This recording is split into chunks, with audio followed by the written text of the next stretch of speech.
اعوذ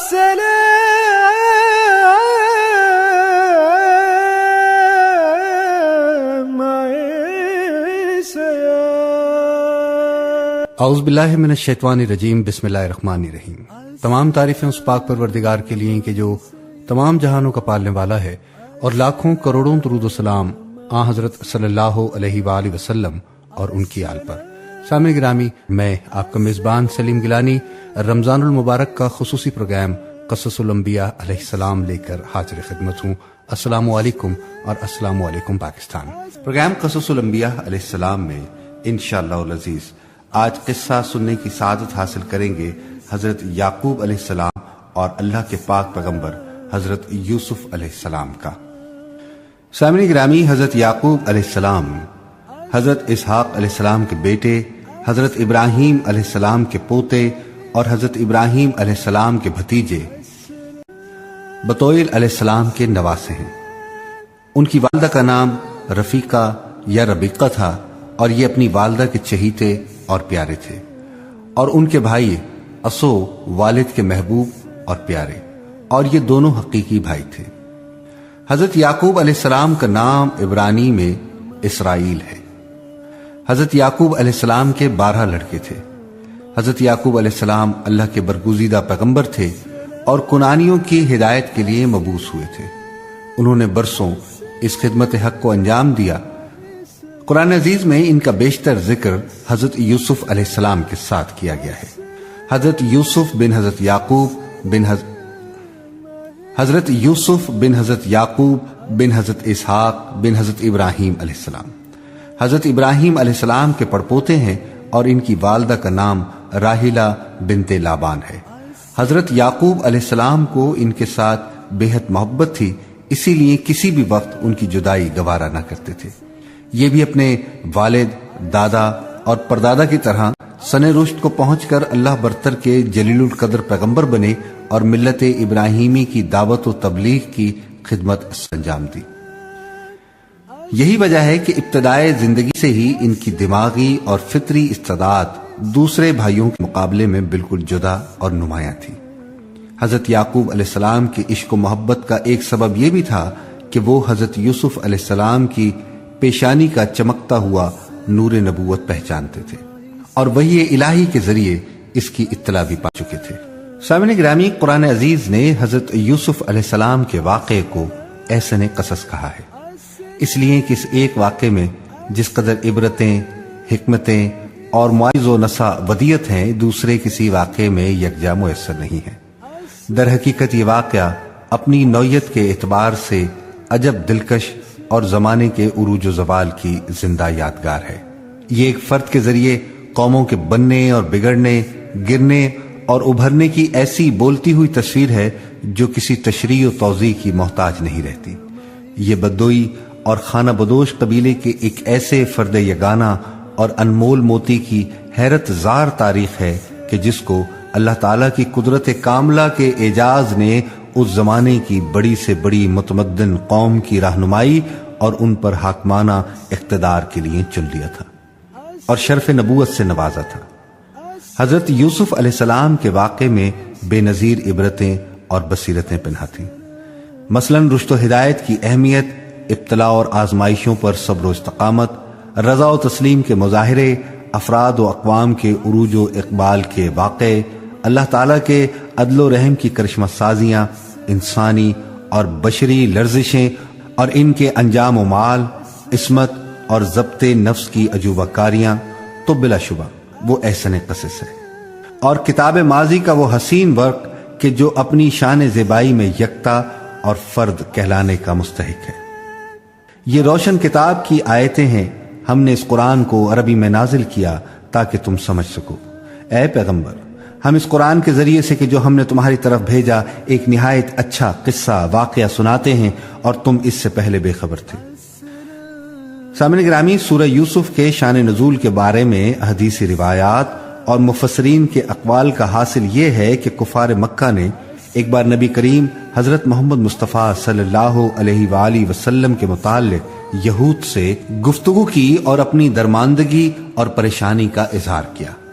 اس پر یہود نے ان سے کہا کہ اس مدعی نبوت کو زج کرنے اور جھوٹا ثابت کرنے کے لیے تم ان سے یہ سوال کرو کہ حضرت یعقوب علیہ السلام کی اولاد شام سے مصر کیوں منتقل ہوئی، اور حضرت یوسف علیہ السلام سے متعلق جو واقعات ہیں ان کی تفصیل کیا ہے۔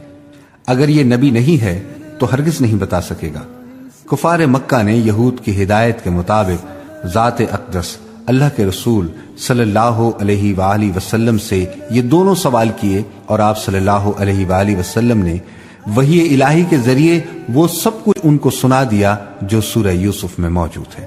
ان واقعات حاصل یہ ہے کہ حضرت یوسف علیہ السلام کے ساتھ ساتھ حضرت یعقوب علیہ السلام کی بے انتہا محبت برادران حضرت یوسف علیہ السلام کے لیے بے حد شاق اور ناقابل برداشت تھی، اور وہ ہر وقت اس فکر میں لگے رہتے تھے کہ حضرت یعقوب علیہ السلام کے قلب سے ان کی محبت کو نکال ڈالیں یا حضرت یوسف علیہ السلام ہی کو اپنے راستے سے ہٹا دیں تاکہ قصہ پاک ہو جائے۔ ان بھائیوں کے حاسدانہ تخیل پر مزید تازیانہ یہ ہوا کہ حضرت یوسف علیہ السلام نے ایک خواب دیکھا کہ 11 ستارے اور شمس و قمر ان کے سامنے سجدہ ریز ہیں۔ حضرت یعقوب علیہ السلام نے چہیتے بیٹے کا یہ خواب سنا تو سختی کے ساتھ ان کو منع کر دیا کہ اپنا یہ خواب کسی اور کے سامنے نہ دہرانا، ایسا نہ ہو کہ اس کو سن کر تیرے بھائی برے پیش آئیں، کیونکہ شیطان انسان کے پیچھے لگا ہوا ہے، اور تیرا خواب اپنی تعبیر میں بہت صاف اور واضح ہے۔ سامعین گرامی، آخرکار حسد کی بھڑکتی ہوئی آگ نے ایک روز برادران حضرت یوسف علیہ السلام کو حضرت یوسف علیہ السلام کے خلاف سازش کرنے پر مجبور کر ہی دیا۔ مشورے کے بعد سب نے جمع ہو کر حضرت یعقوب علیہ السلام کی خدمت میں حاضری دی اور کہنے لگے کہ آپ حضرت یوسف علیہ السلام کو ہمارے ساتھ سیر کرنے کس لیے نہیں بھیجتے؟ کیا آپ کو ہم پر اعتماد نہیں ہے؟ ہم سے زیادہ ان کا محافظ دوسرا کون ہو سکتا ہے؟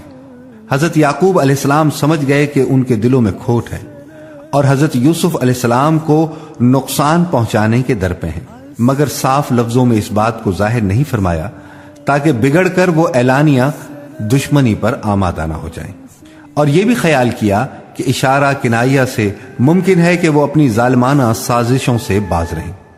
اس لیے اشارے میں ان پر حقیقت حال واضح کر دی کہ واقعی مجھ کو یوسف کے بارے میں تم سے اندیشہ ہے کہ تم اس کو اپنے ساتھ لے جاؤ، اور مجھے یہ خوف ہے کہ اس کو بھیڑیا کھا جائے اور تم غافل رہو۔ برادران حضرت یوسف علیہ السلام نے یہ سن کر بیک زبان کہا کہ اگر کھا گیا اس کو بھیڑیا جبکہ ہم سب طاقتور ہیں تو بلا شبہ ایسی صورت میں تو ہم نے سب کچھ گنوا دیا۔ غرض یہ کہ برادران حضرت یوسف علیہ السلام کو جنگل کی سیر کرانے کے بہانے لے گئے اور مشورے کے مطابق ایک ایسے کنویں میں ان کو ڈال دیا کہ جس میں پانی نہ تھا، اور عرصے سے یہ کنواں خشک پڑا تھا، اور واپسی میں ان کی قمیص کو کسی جانور کے خون میں تر کر کے روتے ہوئے حضرت یعقوب علیہ السلام کے پاس آئے اور کہنے لگے، اے باپ، اگرچہ ہم اپنی صداقت کا کتنا ہی یقین دلائیں مگر تجھ کو ہرگز یقین نہ آئے گا۔ ہم دوڑ میں ایک دوسرے سے آگے نکلنے میں مشغول تھے کہ اچانک حضرت یوسف علیہ السلام کو بھیڑیا اٹھا کر لے گیا۔ حضرت یعقوب علیہ السلام نے پیرہن حضرت یوسف علیہ السلام کو دیکھا تو وہ خون آلودہ تھا، مگر کسی ایک جگہ سے بھی پھٹنے کا کوئی نشان نہیں تھا اور نہ چاک دامہ تھا۔ فوراً حقیقت حال سمجھ گئے، مگر جھڑکنے، تانا و تشنا کرنے اور نفرت و حقارت کا طرز عمل اختیار کرنے کی بجائے پیغمبرانہ علم و فراست اور علم و سماحت کے ساتھ یہ بتا دیا کہ باوجود حقیقت حال کو چھپانے کی سعی کے تم اسے چھپا نہ سکے۔ یہاں یہ گفتگو ہو رہی تھی اور وہاں حضرت یوسف علیہ السلام کے ساتھ یہ قصہ پیش آیا کہ حجازی اسماعیلیوں کا ایک قافلہ شام سے مصر کو بخارات، بلساں اور مسالے لاد کر لیے جا رہا تھا۔ کنواں دیکھ کر انہوں نے پانی کے لیے ڈول ڈالا۔ حضرت یوسف علیہ السلام سمجھے کہ شاید بھائیوں کو رحم آ گیا، ڈول پکڑ کر لٹک گئے۔ تاجروں نے ڈول نکالا تو حضرت یوسف علیہ السلام کو دیکھ کر جوش سے شور مچایا، بشری ھذا غلام، بشارت ہو ایک غلام ہاتھ آیا ہے۔ تورات میں ہے کہ برادران حضرت یوسف علیہ السلام نے جب اسماعیلی قافلے کو دیکھا تو آپس میں کہنے لگے کہ حضرت یوسف علیہ السلام کو کنویں سے نکال کر اس قافلے کے ہاتھ فروخت کر دیتے، مگر اس سے پہلے ہی اسماعیلیوں نے ان کو نکال کر غلام بنا لیا۔ اور سب سے بڑا بھائی روبین جب کنویں پر پہنچا اور دیکھا کہ حضرت یوسف علیہ السلام وہاں نہیں ہیں تو روتا ہوا واپس آیا۔ روبین کو یہ رائے یہودا نے دی تھی، اور روبین شروع سے ہی اس فکر میں تھا کہ حضرت یوسف علیہ السلام کو کنویں سے نکال کر خاموشی سے باپ کے سپرد کرائے، اس لیے اس نے قتل حضرت یوسف علیہ السلام کی سخت مخالفت کی تھی۔ غرض اس طرح حضرت یوسف علیہ السلام کو اسماعیلی تاجروں کے قافلے نے اپنا غلام بنا لیا اور مال تجارت کے ساتھ ان کو بھی مصر لے گئے۔ حضرت یوسف علیہ السلام کی زندگی کا یہ پہلو اپنے اندر کیسی عظمتیں پنہا رکھتا ہے، اس کا اندازہ سامعین گرامی وہی کر سکتا ہے کہ جو چشم بصیرت رکھتا ہو۔ چھوٹی سی عمر ہے، والدہ کا انتقال ہو چکا ہے، باپ کی آغوش محبت تھی سو وہ بھی چھوٹی، وطن چھوٹا، بھائیوں نے بے وفائی کی، آزادی کی جگہ غلامی نصیب ہوئی، مگر ان تمام باتوں کے باوجود نہ شور و شیون ہے، نہ باویلا، نہ جزا و فضا ہے، اور نہ الہ و زاری۔ قسمت پر شاکر ہیں، مصائب پر صابر ہیں، اور اللہ کے فیصلے پر راضی برضا سر نیاز خم کیے مصر کے بازار میں فروخت ہونے جا رہے ہیں۔ سچ ہے نزدیکاں رابیش بود حیرانی۔ تقریباً 2000 سال قبل مسیح مصر کو تمدن اور تہذیب کا گہوارہ سمجھا جاتا تھا۔ یہاں کے حکمران عمالقہ سکیوس تھے، جبکہ حضرت یوسف علیہ السلام کنعان سے ایک بدوئی غلام کی حیثیت میں مصر میں داخل ہوئے تھے۔ مصر کا دارالسلطنت اس زمانے میں رمیز تھا، یہ غالباً اس مقام پر واقع تھا جہاں آج سان کی بستی آباد ہے۔ جغرافیائی حیثیت سے اس کا جائے وقوع مشرق کی جانب دریائے نیل کے کنارے بتایا جاتا ہے۔ عزیز مصر سیر کے لیے مصر کے بازار سے گزر رہا ہے، حضرت یوسف علیہ السلام پر نظر پڑتی ہے اور اس نے معمولی قیمت دے کر ان کو خرید لیا ہے۔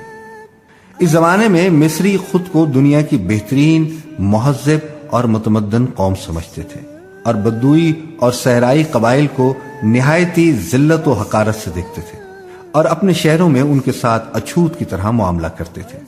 انہی قبائل میں سے ایک قبیلہ نسل ابراہیمی کی یادگار کنعان میں آباد تھا۔ یہاں مدنیت و حضارت کا نام و نشان نہ تھا۔ شکار پر ان کے رزق کا دار و مدار تھا، اور خس پوش جھونپڑیاں اور بکریوں کے گلے ان کا دھن دولت تھا۔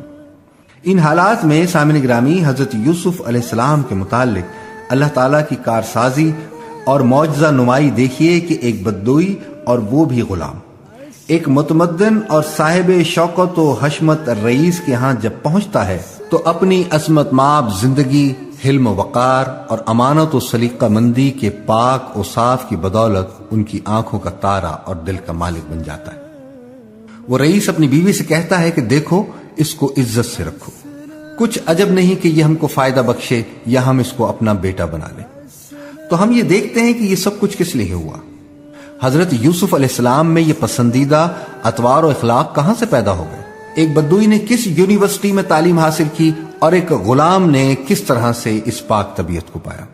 اس کے متعلق قرآن عزیز جواب دیتا ہے، اور جب وہ سن رشد کو پہنچ گیا تو ہم نے اس کو فیصلے کی قوت اور علم عطا کیے، اور ہم اسی طرح نیکوکاروں کو جزا دیا کرتے ہیں۔ بہرحال عزیز مصر نے حضرت یوسف علیہ السلام کے ساتھ غلاموں کا سا معاملہ نہیں کیا، بلکہ اپنی اولاد کی طرح عزت و احترام کے ساتھ رکھا، اپنی ریاست و دولت، ثروت اور گھریلو زندگی کی تمام ذمہ داریاں ان کے سپرد کر دیں، اور ان سب کا امین بنا دیا گیا۔ گویا کنعان کے گلہ بان کو عنقریب جو جہانداری اور جہاں بانی سپرد ہونے والی تھی، یہ اس کی تمہید تھی۔ اس لیے ارشاد ہوا، اور اسی طرح جگہ دی ہم نے یوسف علیہ السلام کو اس ملک میں، اور اس واسطے کہ اس کو سکھائیں باتوں کا نتیجہ اور مطلب نکالنا، اور اللہ طاقتور رہتا ہے اپنے کام میں۔ لیکن اکثر آدمی ایسے ہیں جو نہیں جانتے اللہ کے اکثر احسانات و کرم مصائب کے اندر مستور ہوتے ہیں۔ سامعین گرامی، بچپن کی پہلی مصیبت یا آزمائش نے کنعان کی بدوئی زندگی سے نکال کر تہذیب و تمدن کے گہوارہ مصر کے ایک بہت بڑے گھرانے کا مالک بنا دیا۔ غلامی میں آقائی اسی کو کہتے ہیں۔ اب وقت کی دوسری اور کٹھن آزمائشوں کا آغاز ہوا، اور وہ یہ کہ حضرت یوسف علیہ السلام کی جوانی کا عالم تھا۔ حسن و خوبروئی کا کوئی ایسا پہلو نہ تھا کہ جو ان کے اندر موجود نہ ہو۔ جمال اور رعنائی کا پیکر مجسم، اور رخ روشن شمس و قمر کی طرح منور، عصمت و حیا کی فراوانی سونے پر سہاگا، اور پھر ہر وقت کا ساتھ۔ عزیز مصر کی بیوی دل پر قابو نہ پا سکی۔ حضرت یوسف علیہ السلام پر پروانہ وار نثار ہونے لگی، مگر حضرت ابراہیم علیہ السلام کا پوتا حضرت اسحاق علیہ السلام اور حضرت یعقوب علیہ السلام کا نور دیدہ خانوادہ نبوت کا چشم و چراغ اور منصب نبوت کے لیے منتخب، بھلا اس سے یہ کس طرح ممکن تھا کہ ناپاکی اور فحش میں مبتلا ہوتا اور عزیز کی بیوی کے ناپاک عزائم کو پورا کرتا؟ لیکن مصر کی اس آزاد عورت نے جب اس طرح جادو چلتے نہ دیکھا تو ایک روز بے قابو ہو کر مکان کا دروازہ اندر سے بند کر دیا اور اصرار کرنے لگی کہ مجھے شاد کام کر۔ عزیزان گرامی، حضرت یوسف علیہ السلام کے لیے یہ وقت سخت آزمائش کا تھا۔ شاہی خاندان کی نوجوان عورت، شعلہ حسن سے لالا رو، محبوب نہیں بلکہ عاشق، آرائش حسن و زینت کی بے پناہ نمائش، اشو ترازیوں کی بارش، اور ادھر حضرت یوسف علیہ السلام خود نوجوان، حسین اور حسن کی خوبیوں سے آشنا، دروازہ بھی بند ہے، رقیب کا خوف نہ ڈر، مالکہ ہر طرح کی ذمہ داری خود اٹھانے کو تیار ہے، مگر ان تمام سازگار حالات نے کیا حضرت یوسف علیہ السلام کے دل میں ایک لمحے کے لیے بھی عزیز مصر کی بیوی کی حوصلہ افزائی کی؟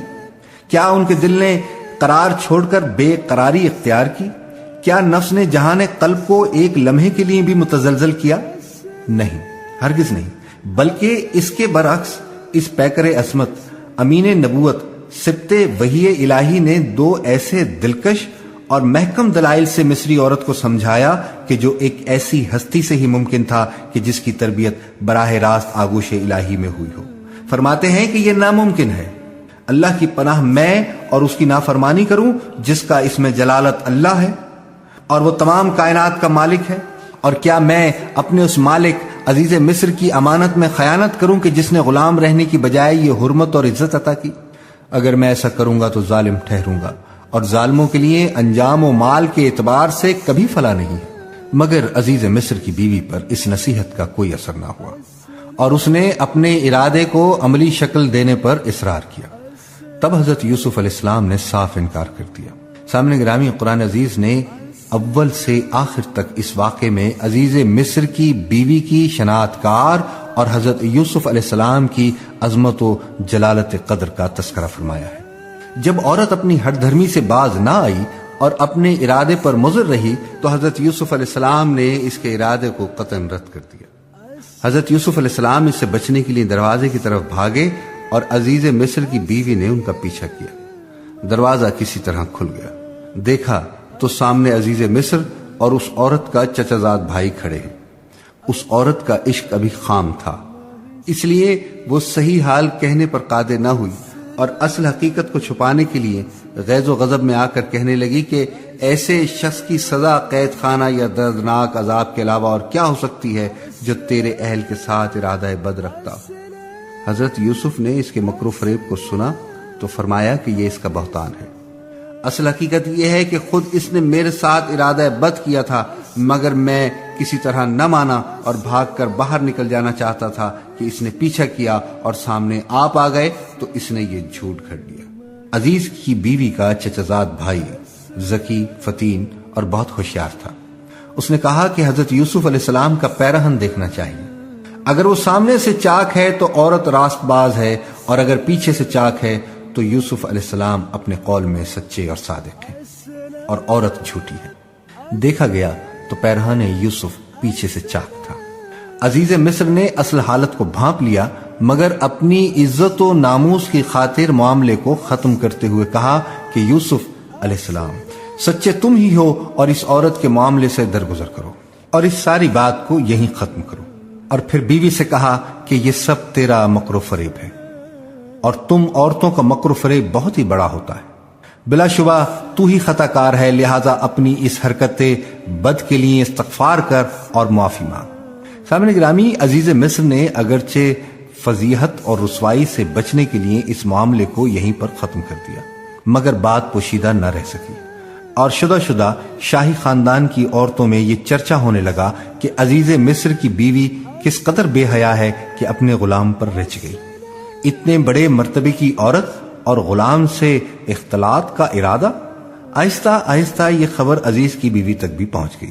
اس کو سہیلیوں کا یہ تانا بے حد شاک گزرا، اور اس نے چاہا کہ اس کا انتقام لے، اور ایسا انتقام لے کہ جس بات پر وہ مجھ پر طعنہ کرتی ہیں اسی میں ان سب کو مبتلا کیا جائے۔ یہ سوچ کر ایک روز اس نے شاہی خاندان اور عمائدین شہر کی عورتوں کو دعوت دی۔ جب سب دسترخوان پر بیٹھ گئیں اور سب نے کھانا کھانے کے لیے چھریاں ہاتھ میں لے لیں تاکہ ان سے گوشت جیسی کسی چیز کو کاٹیں، تب عزیز کی بیوی نے حضرت یوسف علیہ السلام کو حکم دیا کہ وہ باہر آئیں۔ حضرت یوسف علیہ السلام مالکہ کے حکم سے باہر نکلے تو تمام عورتیں جمال یوسف علیہ السلام کو دیکھ کر حیران رہ گئیں اور رخ انور کی تجلی و تابانی سے اس قدر متاثر ہوئیں کہ چیزیں کاٹنے کی بجائے چھریوں سے ہاتھ کاٹ لیے اور بے ساختہ کہنے لگیں کہ کون کہتا ہے کہ یہ انسان ہے؟ بخدا یہ تو نور کا پتلا اور بزرگ فرشتہ ہے۔ یہ دیکھ کر عزیز کی بیوی بے حد محظوظ ہوئی اور اپنی کامیابی اور ان کی شکست پر فخر کرتے ہوئے کہنے لگی کہ یہی تو وہ غلام ہے کہ جس کے عشق و محبت کے بارے میں تم نے مجھ کو مطعون کر رکھا ہے اور تیر ملامت کا نشانہ بنایا ہوا ہے۔ اب اس کو دیکھ کر یہ تمہارا حال کیا ہوا ہے؟ بتاؤ کیا میرا عشق بیجا ہے یا بجا، اور تمہاری ملامت بے محل ہے یا برمحل؟ عزیز کی بیوی نے یہ بھی کہا کہ بے شک میں یہ کہہ دیتی ہوں کہ اگر اس نے میرا کہا نہ مانا تو یہ ہو کر رہے گا کہ وہ قید کیا جائے گا اور بے عزتی میں پڑے گا۔ بہرحال عزیز پر چونکہ حضرت یوسف علیہ السلام کی صداقت ظاہر ہو چکی تھی، اس لیے اس نے نہ چاہا کہ حضرت یوسف علیہ السلام کو کسی قسم کی غضب پہنچائے، لیکن اس کی بیوی پر عشق کا بھوت بری طرح سوار تھا۔ سو جب اس نے خوشامد، چاپلوسی، مکر و حیلہ کسی طرح سے مطلب براری نہ دیکھی تو دھمکیوں سے کام لینا شروع کیا، اور جب کوہ استقامت کو اس کے باوجود بھی مطلق حرکت نہ ہوئی تو اب عزیز نے حضرت یوسف علیہ السلام کی صداقتوں کی تمام نشانیاں دیکھنے اور سمجھ لینے کے باوجود اپنی بیوی کی فضیحت و رسوائی ہوتی دیکھ کر یہ طے کر لیا کہ حضرت یوسف علیہ السلام کو ایک مدت کے لیے زندان میں بند کر دیا جائے تاکہ یہ معاملہ لوگوں کے دلوں سے محو ہو جائے اور یہ چرچے بند ہو جائیں۔ اس طرح حضرت یوسف علیہ السلام کو زندان جانا پڑا۔ ان کے شایع نشان تقرب اللہ، استقامت فی الدین اور رضا و تسلیم کا وہ بے نظیر مظاہرہ ہے کہ جو ان جیسے اولو العزم پیغمبروں کا ہی حصہ ہے۔ غور کرنے کی بات یہ ہے کہ عزیز کی بیوی اور گھر کی مالک نے خوشامد و چاپلوسی کی کون سی راہ تھی کہ جو اختیار نہیں کی تھی جس سے حضرت یوسف علیہ السلام کو رام کیا جا سکتا۔ پھر اس میں ناکامی کے بعد اس نے دوسری عورتوں کی مدد بھی حاصل کی اور انہوں نے اپنے ممکن داؤ گھات حضرت یوسف علیہ السلام پر استعمال کیے مگر پھر بھی ناکام رہیں۔ اب آخری درجہ یہ تھا کہ اس نے دھمکی دی کہ حضرت یوسف علیہ السلام اس کو شاد کرے ورنہ قید خانے میں ڈالا جائے گا۔ ایسی حالت میں ایک اللہ کا خوف رکھنے والا انسان، صاحب حزیمت و استقامت ہستی اور اللہ کے خوف کو تمام کائنات کے غیظ و غضب پر غالب رکھنے والا انسان اس سے بہتر اور کیا جواب دے سکتا ہے کہ اے اللہ، میں اس عمل بد کے مقابلے میں زندان کو ترجیح دیتا ہوں۔ مجھے قید و بند سب کچھ منظور ہے مگر تیری نافرمانی منظور نہیں۔ تو عزیزان گرامی، حضرت یوسف علیہ السلام نے یہ بھی گوارا نہیں کیا کہ عزیز کی بیوی کو مخاطب کرتے یا مہمان عورتوں کو اپنی گفتگو میں شامل کرتے، بلکہ انہوں نے براہ راست اپنے رب کو پکارا، مگر ان گمراہ اور بدقماش عورتوں پر یہ ظاہر کر دینا ضروری سمجھا کہ جس طرح ان کے تمام مکر و فریب، خوشامد اور چاپلوسی ناکام ہو گئی ہے، اسی طرح ان کی دھمکی اور اس کا خوف بھی میرے ارادہ حق اور اللہ کے خوف کو باطل نہیں کر سکتا۔ یہ کہتی ہے کہ حضرت یوسف علیہ السلام مجھ کو شاد کرے ورنہ جیل جائے گا، تو میں جیل خانے کو اس کے ارادہ بد کے مقابلے میں لاکھ بار ترجیح دیتا ہوں۔ امتحان سر پر ہے، آزمائش موجود ہے، مصیبتوں کی دھمکی دی جا رہی ہے، بلا نازل کرنے کا خوف دلایا جا رہا ہے۔ کیا ایسے نازک موقع پر صرف یہ جواب کافی ہے کہ حضرت یوسف علیہ السلام گڑ گڑا کر جناب باری میں امرات عزیز سے چھٹکارا پا لینے کی دعا کرتے اور بس؟ اگر ایسا ہوتا تو امتحان اور آزمائش اور بلا و مصیبت کے وقت استقامت، اعلان حق، بے خوفی اور تمام دنیاوی رونتوں کے مقابلے میں الائے کلمت اللہ کا سبق کون سکھاتا؟ ہزیمت کی زندگی کون بتاتا؟ باطل سے بے خوفی کی تعلیم کس طرح سے ملتی اور حق و باطل میں امتیاز کی شان کون پیدا کرتا؟ بہرحال حضرت یوسف علیہ السلام کو قید خانہ بھیج دیا گیا اور ایک بے خطا کو خطا کار اور معصوم کو مجرم بنا دیا گیا تاکہ عزیز کی بیوی فضیحت سے بچ جائے اور مجرم کو مجرم نہ کہہ سکے۔ سامعین گرامی، حضرت یوسف علیہ السلام کے علمی اور عملی جوہر قید خانے میں بھی نہ چھپ سکے۔ قید خانے کا دروغہ ان کے حلقہ ارادت میں داخل ہو گیا اور جیل کا تمام انتظام و انصرام ان کے سپرد کر دیا، اور وہ قید خانے کے بالکل مختار ہو گئے۔ اللہ پاک نے انہیں وہاں بھی ان کے تمام کاموں میں اقبال مند کیا، اس لیے کہ اس زمانے کے قید خانوں کے حالات کے پیش نظر حضرت یوسف علیہ السلام کے پاس قیدیوں کا اس طرح آنا جانا اور پھر ان کی عظمت اور نیک نفسی کا اعتراف اس کو واضح کرتے ہیں کہ حضرت یوسف علیہ السلام کے پاک اوصاف کی قید خانے میں کافی شہرت تھی۔ حسن اتفاق ہے کہ حضرت یوسف علیہ السلام کے ساتھ 2 اور نوجوان قید خانے میں داخل ہوئے، ان میں سے ایک شاہی ساقی تھا اور دوسرا شاہی باورچی خانے کا دروغہ۔ ایک روز دونوں خدمت اقدس میں حاضر ہوئے اور ان میں سے ساقی کہنے لگا کہ میں نے یہ خواب دیکھا ہے کہ میں شراب بنانے کے لیے انگور نچوڑ رہا ہوں۔ دوسرے نے کہا کہ میں نے دیکھا ہے کہ میرے سر پر روٹیوں کا خوان ہے اور پرندے اسے کھا رہے ہیں۔ سامعین گرامی، حضرت یوسف علیہ السلام نبی زادہ تھے۔ اسلام کی تبلیغ کا ذوق ان کے ریشے ریشے میں پیوست تھا، اور پھر اللہ نے ان کو نبوت کے لیے چن لیا تھا، اس لیے دین حق کی اشاعت ان کی زندگی کا نصب العین تھا۔ گو قید میں تھے مگر مقصد حیات کو کیسے بھول جاتے، اگرچہ مصیبت و محن میں تھے مگر الہ کلمت اللہ کو فراموش کر دیں، یہ کیسے ممکن تھا؟ موقع کو غنیمت جانا اور ان سے نرمی اور محبت سے فرمایا۔ پروگرام قصص الانبیاء علیہ السلام میں اتنا ہی۔ انشاءاللہ العزیز کل کے پروگرام میں اس سے آگے کے واقعات آپ کی خدمت میں پیش کرنے کی سعادت عظیم حاصل کریں گے۔ سلیم گیلانی کو پروگرام قصص الانبیاء علیہ السلام سے اجازت دیجیے۔ کل اسی وقت اسی چینل پر اسی پروگرام میں ایک بار پھر آپ لوگوں سے ملاقات ہوگی۔ وآخر دعوانا ان الحمدللہ رب العالمین۔ السلام